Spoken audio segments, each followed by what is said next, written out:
Vous avez été engagé dans la campagne des municipales en 2008. Est-ce que vous allez tenter à nouveau l'expérience en 2014? Non, je me suis engagé en politique. À l'époque, c'était parce que mon ancien président, monsieur Lucien Rebuffel, m'avait demandé d'aller voir où élever l'impôt, qu'est-ce qu'on faisait de l'impôt.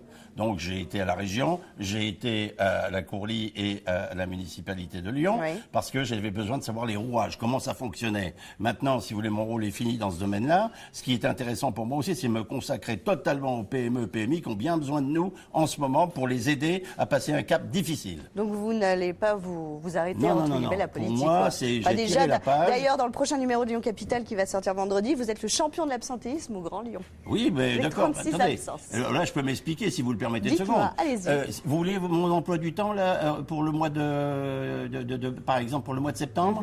J'ai été au Rwanda, j'ai été en Mongolie. Je suis revenu, c'est la première semaine que je suis ici, et je repars samedi au Canada avec 50 personnes. Voilà mon emploi du temps. Alors vous pensez que les problèmes économiques du Grand Lyon, etc., je les suis de très près, parce que l'on fait partie du GLE quand même, le Grand Lyon Esprit d'entreprendre. Et je suis très présent avec les instances du Grand Lyon pour discuter des problèmes internationaux et des problèmes économiques. Voilà qui est mon rôle. C'est pas d'être dans une assemblée en permanente pour signer un papier de présence et pour dire, dans le fond, je suis là, vous voyez, c'est très bien, et entériner des choses qui sont pas du tout de mes compétences. C'est-à-dire, c'est surtout les maires d'arrondissement et tous les responsables et adjoints qui sont intéressés par ça. Pas un responsable, si vous voulez, syndical, patronal comme moi.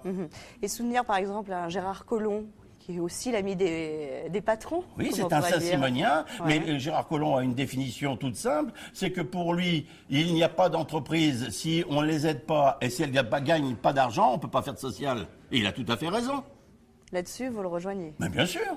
Vous savez très bien depuis le temps que Gérard Collomb est un ami. Hein, j'ai pas honte de le dire. On n'est pas tout à fait du même bord, ça c'est la vérité, mais on se rejoint sur beaucoup de points, et notamment sur le problème économique, ce que le gouvernement central, lui, ne comprend pas. Et vous avez l'impression que Gérard Collomb n'est pas écouté à Paris? Ah non, pas plus que Jean-Jacques Kéran, qui déclare dans la presse, vous l'avez vu, je ne peux pas me faire entendre de Paris. Eh bien, c'est quand même un constat d'échec. Alors, c'est nous, on prend le relais aujourd'hui pour les aider à faire comprendre cette situation. Vous aidez des socialistes à se faire entendre par des socialistes, en fait. Écoutez, si c'est le rôle que je dois faire demain, je le ferai avec plaisir.